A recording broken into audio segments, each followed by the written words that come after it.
Hello दोस्तों, तो कैसे हैं आप लोग। आई होप आप लोग अच्छे होंगे। आज है डेट 22 फरवरी 2025। आज का न्यूज़पेपर एनालिसिस हम स्टार्ट करते हैं बिना किसी देरी के।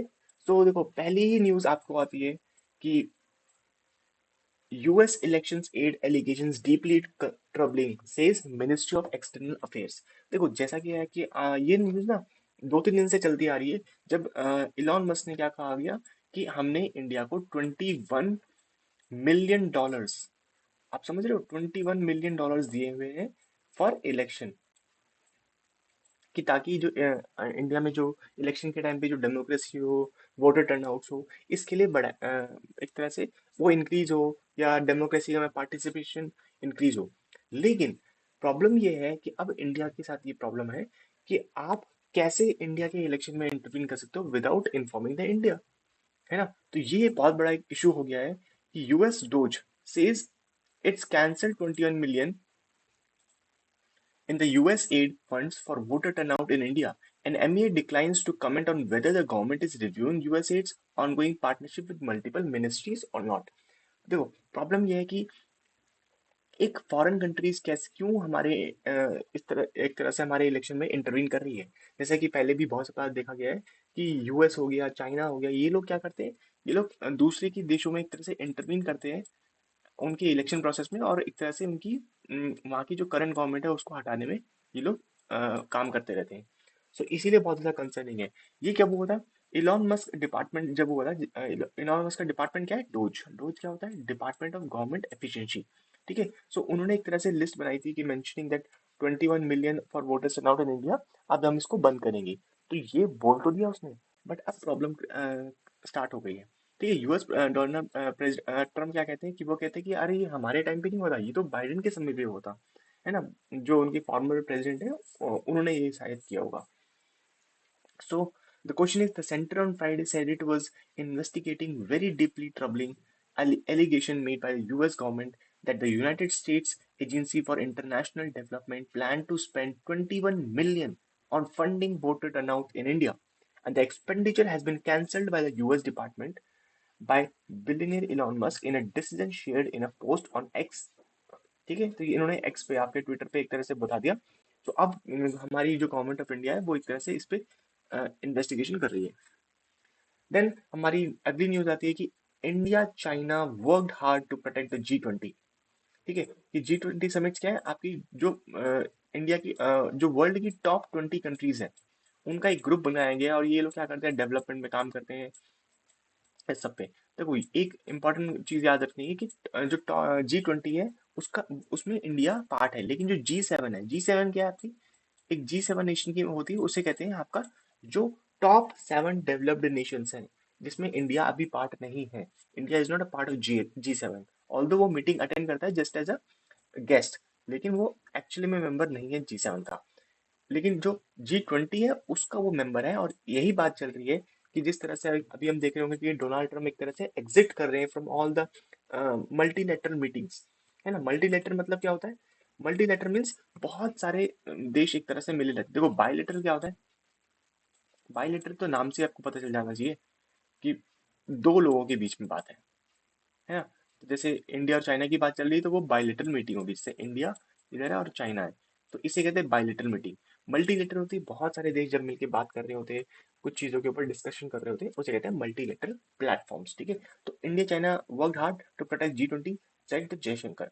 सो अब हम बात करते हैं in the half hour long meeting where they discussed the bilateral development, including the situation on the LAC. Mr. Jaishankar pointed out that both the countries are the members of G20, SCO and BRICS and had discussed the regional and global issues. ठीक है। ये लोग, India क्या है, India G20 का part है, SCO Shanghai corporation का है पार्ट है, BRICS is Brazil, Russia, India, China and South Africa, इनका भी इंडिया पार्ट है। तो we should recognize that in a polarized global situation, our two countries tries have worked hard to preserve and protect the G20 as an institution। तो वो चाहते हैं कि देखो G20 इस तरह से बिखर ना जाए, तो हमें इसको संभाल के रखना पड़ेगा, because we have worked very hard to protect this things. ठीक है। ये एक न्यूज है। देन आता है India and emerging global power house. तो ये हमारे प्राइम मिनिस्टर नरेंद्र मोदी जी हैं, जिन्होंने कहा है कि इंडिया एक उभरता हुआ ग्लोबल पावर है। ठीक है। तो ये कह रहे हैं कि पूरा वर्ल्ड पॉलिटिक्स है, उसमें आप अब इंडिया को इग्नोर नहीं कर सकते। अगर आपको कुछ भी बड़े डेवलपमेंट्स करने हैं, चाहे वो यूएस हो, चाहे वो चाइना हो, चाहे वो जापान हो, उनको इंडिया को कंसिडर करना ही पड़ेगा। ठीक है, तो ये बात कह रहे हैं इंपॉर्टेंट। एक बार हम इस आर्टिकल पे भी देख लेते हैं कि PM highlights the need for world class governance and policy making, says the country needs to prepare leadership for emerging sectors like deep tech, space, biotech and renewable energy. तो प्राइम मिनिस्टर नरेंद्र मोदी कह रहे हैं कि देखो, जो हमारा ये अब जब, क्योंकि हम एक इमर्जिंग, एक उभरती हुई पावर हाउस है, तो हमें इसमें लीडरशिप लेनी पड़ेगी। चाहे वो डीप टेक हो, चाहे वो स्पेस हो, बायोटेक हो या रिन्यूएबल एनर्जी हो, वहाँ पे हमें एक तरह से बहुत ही ज्यादा लीड लेनी पड़ेगी, वहाँ पे हमें लीडर बनना पड़ेगा। तभी जाके हम एक तरह से जो हमारा मिशन है, एक तरह से कि विश्व गुरु बनेंगे, हम डेवलप्ड इकोनॉमी बनेंगे, तभी वो पॉसिबल है। So, at the same time, these leaders must keep the country's interest at the forefront for an accelerated growth momentum. और ये कह रहे हैं कि जो भी इस सेक्टर के लीडर्स बनेंगे, उनका काम ये होना चाहिए कि वो देश के प्रति ज्यादा सोचें। ठीक है, at the school of ultimate leadership conclave, Mr. Modi said institutions like SOUL could prove to the game changer in this regard. He said India needed energetic and solution oriented leaders whose approach would be global, but an important part of their thinking would also local. तो देखो, ये लोग क्या कह रहे हैं, prime minister ने कहा है कि देखो, हमारे जो लीडर्स होंगे इंडिया के, जो भी उस सेक्टर के पर्टिकुलर महारथी होंगे, वो ऑल्दो ग्लोबल के लिए वो प्रोडक्ट बनाएंगे कि हमारे प्रोडक्ट ग्लोब में भी यूज हो, लेकिन उनको लोकल को भी ध्यान रखना चाहिए कि हमारा विजन तो ग्लोबल की होनी चाहिए, लेकिन हमें लोकल को भी कंसिडर करना चाहिए, हमें लोकल को भी एक तरह से बढ़ावा देना चाहिए। We have to prepare, if we have to compete in international market in global institution, then we need such leaders who understand international business dynamic। ठीक है, तो अगर हमें ग्लोबल एक तरह से प्लेयर्स खड़े करने हैं इंटरनेशनल मार्केट में, तो हमें ऐसे लीडर्स चाहिए जो एक तरह से समझते हो वर्ल्ड पॉलिटिक्स कैसे होती है, वहाँ पे ग्लोबल पॉलिटिक्स कैसे होती है। ठीक है, देन ये एक बहुत इंपॉर्टेंट आर्टिकल है, इसको आप इग्नोर नहीं कर सकते। That is concept of sexual equality must be a part of syllabus. ठीक है, तो एक कॉन्सेप्ट है कि सेक्सुअल इक्वालिटी, चाहे वो मैन हो, चाहे वुमेन हो या ट्रांसजेंडर हो, इन तीनों को एक समान अधिकार मिलने चाहिए, एक समान दर्जा मिलना चाहिए। ऐसा नहीं होना चाहिए कि हम सोचें कि कोई छोटा है, कोई बड़ा है, इस तरह से। So moral and ethical training, etiquettes मतलब जैसे आप बिहेव करते हैं, आपके behaviours and all that must be a part of the school सब syllabus. Justice Nagaratna tells the union government that judge say parents must to stop discriminating between daughter and son। तो वो क्या करें कि लड़का और लड़की में भेदभाव नहीं होना चाहिए। ठीक है, the supreme court on Friday told the center that concept of sexual equality and moral and ethical training of how men should behave with women respectfully become a part of school syllabus। ठीक है, then इसमें mainly यही बात करी गई है कि man और वुमेन के बारे में ज्यादा होना चाहिए, कि पेरेंट्स को अच्छे संस्कार देने चाहिए बच्चों को, ताकि कोई भी डिस्क्रिमिनेशन नहीं होना चाहिए। ठीक है, बस इसमें इतना इंपॉर्टेंट है। Then amid growing threats, so amid growing threats from drones, army to strengthen its air defense। तो क्या, जैसे आपको पता किया रहा अब ना, एक तरह से एआई, आर्टिफिशियल इंटेलिजेंस आ गया है, रोबोटिक्स आ चुके हैं। तो जो ड्रोन्स होते हैं, वो ड्रोन्स से ही अब क्या कर रहे हैं, जैसे यहाँ पे टारगेट है। ठीक है, पहले क्या होता था, या तो हम बहुत बड़ी बड़ी टैंक्स लेके आएंगे, है ना, यहाँ पे अगर मैं टैंक लेके आ जाऊंगा तो हम इससे मारेंगे। दूसरा क्या होता था, हम प्लेन्स लेके आते थे, कि बहुत बड़े बड़े प्लेन्स लेके आते थे। लेकिन अब क्या हो रहा है, अब क्या हो रहा है, एक छोटा सा ड्रोन होता है, वो आता है और इस पे अटैक करके चले जाता है। तो ये भी बहुत इंपॉर्टेंट कंसर्न है कि हम इग्नोर नहीं कर सकते। इसलिए हमारी आर्मी कह रही है कि amid the exponential growth in disruptive technologies such as drone, loitering munitions, and counter drone systems, the Army Air Defense is gearing up to induct new fragmentations and munitions for its air defense guns, approximately 1,300 in the service, which is also pushing for the new systems to tackle the evolving aerial threat. And the army is also set to finalize a contract for the indigenously developed quick reaction surface to air missile system within the next 4 to 5 months। तो हम एकदम quick service होगा एक तरह से।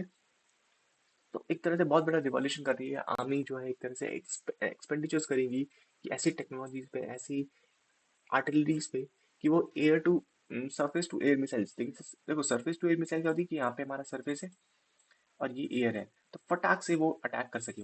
एक होता है एयर टू एयर मिसाइल, वो होती है डायरेक्ट एयर से एयर में जाती है, ठीक है, ये होती है surface to air missile. Okay, फिर होती है सरफेस टू सरफेस मिसाइल, वो लॉन्च होती है और यहाँ पे अटैक करती है और एकदम से गिर जाती है, ठीक है। तो ये होती है, क्या है आपका, ये है surface to surface, S to S, ये है सरफेस टू एयर, और ये है आपका air to air. Clear? I hope आप लोगों को क्लियर हो गया होगा कि किस टाइप की मिसाइल्स होती है। ओके, नाउ इसमें बेसिकली देखो वही कहा गया है, अननेसेसरी देखो हमें ना टाइम वेस्ट नहीं करना चाहिए कि अरे एक एक लाइन पढ़नी चाहिए, नहीं, हमें एक ब्रॉडर अंडरस्टैंडिंग होनी चाहिए कि न्यूज में हो क्या रहा है, देश में हो क्या रहा है। बिकॉज जैसा कि मैंने पहले भी कहा है कि जब भी आप कोई एग्जाम पढ़ रहे होंगे तो आपको करंट अफेयर्स तो पढ़ना ही पड़ेगा। ठीक है, now next question is, RBI to infuse liquidity via 10 billion USD INR swap deal. ये इंपॉर्टेंट है, ठीक है, इसको समझना कि आरबीआई क्या कह रहा है कि the move is expected to have a short term positive impact on the rupee, mitigate pressure on the currency during period of foreign fund outflows and prevent the excessive volatility. ठीक है, इसको समझिए। अभी क्या हो रहा है, देखो जैसे क्या हो रहा है कि आपका यूएसडी आईएनआर, अभी क्या हो रहा है ना, यूएसडी, वन यूएसडी कितने के बराबर हो रहा है, वन यूएसडी आपका समथिंग 86 पॉइंट समथिंग के बराबर हो रहा है, 86.5 ले लो, 86.5 रुपीज के बराबर है। ठीक है, ये वीकन होता जा रहा है। ये क्या था कि 2020 के आसपास आपके 70 रुपीज के आसपास था, जो कि अब गिरते गिरते गिरते हमारा रुपी 86 पे आ गया है। नाउ आरबीआई वांट्स टू, एक तरह से क्या करिए, आरबीआई कह रही है कि हमें अभी इसकी गिरावट को रोकना पड़ेगा, अदरवाइज क्या होगा, हमारे इंपोर्ट बिल्स बहुत ज्यादा हो जाएंगे, हमारी जो एक तरह से रिजर्व होता है ना, फॉरेन रिजर्व, जहाँ पे सारे फॉरेन रिजर्व रखे जाते हैं, तो वो भी डिप्लीट हो रहे हैं। इसको कंट्रोल करने के लिए क्या कह रहा है कि वो 10 बिलियन यूएसडी आईएनआर के स्वैप डील करेगा, कि एक तरह से आईएनआर देके यूएसडी लेगा, तो उससे क्या होगा कि आईएनआर की जो सप्लाई है, एक तरह से डिमांड जो आईएनआर की है इन द ग्लोबल मार्केट, वो इंक्रीज हो जाएगी। ठीक है, तो to meet the durable liquidity needs of the system, the RBI has decided to infuse rupee liquidity for greater duration through the long-term USD INR buy-sell auctions. According to the RBI, will conduct a USD INR for a tender of 3 years. तो 3 साल के लिए करेंगे, and the auction time has been fixed from 10:30 to 11:30. Okay, सो यहाँ पे एक important चीज है कि फेसिंग डेफिशिट, क्या होता है कि इंडियन बैंकिंग सिस्टम एक तरह से लिक्विडिटी डेफिशिट फेस कर रहा था around 1.7 trillion as a February में, एंड वो सेट कर रहा था कि widen for the moving into the last month of the financial year when liquidity stress is maximum. ठीक है, तो बेसिकली क्या कर रहा है कि रुपी को स्ट्रांग बनाने के लिए आरबीआई एक तरह से आईएनआर की डिमांड बढ़ाएगा और उससे आईएनआर की वैल्यू बढ़ेगी। ठीक है, then RBI caution against the reckless financialisation. तो जैसा कि आपको पता है कि हमारे देश में क्या हो रहा है, एक तरह से फाइनेंशियलाइजेशन हो रहा, मीन्स लोगों को फाइनेंस या एक तरह से इकोनॉमी से इंटरकनेक्ट किया जा रहा है, बैंकिंग सेक्टर से इंटरकनेक्ट किया जा रहा है, लोन्स प्रोवाइड करे जा रहे हैं, तो ये इंपॉर्टेंट चीज है। ठीक है, तो उनको बैंकिंग सेक्टर से जोड़ा जा रहा है, उनके अकाउंट्स खुलाए जा रहे हैं, उनको लोन प्रोवाइड किया जा रहा है ताकि वो लोग अपने बिजनेस को और एक्सपेंड कर सके। लेकिन वही एक तरह से आरबीआई एक तरह से कह रहा है कि कंसर्न है कि आप इतनी तरह से इतनी जल्दी भी आप एक्सपेंड मत करिए, कि आप जिसको मन चाहे उसको आप लोन प्रोवाइड करते रहिए। प्रॉब्लम क्या आ रही है लोन के साथ, कि लोन आप दे तो देते हैं, लेकिन आपको रिकवर भी करना है। ऐसा नहीं होगा कि मैंने आपको लोन दे दिया 10 लाख रुपए का और अब मुझे कोई टेंशन नहीं है, टेंशन अब स्टार्ट होती है कि क्या आप मेरा वो 10 लाख रुपए वापस कर पाओगे या नहीं कर पाओगे। और अगर मैंने 10 लाख रुपए ऐसे लोगों को दे दिए जिनके पास रिपेइंग कैपेसिटी नहीं है, जो लोग वापस पे नहीं कर सकते, तो वहां पे प्रॉब्लम स्टार्ट होती है। इसलिए आरबीआई कह रहा है कि आप ऐसे आंख बंद करके किसी को भी लोन मत प्रोवाइड कीजिए। तो financial entities must ensure that the customers fully understand the risk of leverage products, कि फाइनेंशियल एंटिटीज को बहुत क्लियरली क्लियर करना पड़ेगा उनके कस्टमर्स को कि जो आप लोन ले रहे हो वो कितना रिस्की है। अगर आपके पास कोई सर्टेन इनकम नहीं है, एक सर्टेन एक तरह से स्टेबल कैश फ्लोज नहीं है, तो वो आपके अगेंस्ट भी जा सकता है। ठीक है, एंड वो कह रहे हैं कि highlighting the vulnerabilities that comes from reckless financialization. Mr. Rao acknowledged the rise of technology in the financial inclusion, but warned that this could also increase the risk of exposure of and over leveraging, कि आप ज्यादा over leverage मत करिए. This में increase the vulnerabilities of individuals, investors and broader financial systems.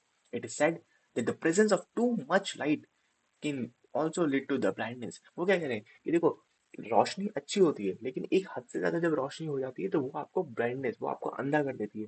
तो financial inclusion के नाम पे आप ऐसा मत करिए कि आप सबको लोन प्रोवाइड कर दीजिए, सबके बैंक अकाउंट एक तरह से खोल दीजिए. अगर वो लोग सस्टेन नहीं कर पाते, अगर वो लोन रिपे नहीं कर पाते, तो प्रॉब्लम क्रिएट होती है आने वाले समय में. Okay. Then textile investment reviving, says Textile Commissioner Rashi. So investment in the textile sector that were sluggish for the last couple of years have received textile commissioners. ठीक है, तो अब क्या हो रहा है, इन्वेस्टमेंट आ रहा है. क्यों आ रहा है? आपको पता है जैसे कि बांग्लादेश में एक तरह से क्राइसिस हुआ था, और बांग्लादेश एक तरह से टेक्सटाइल हब है.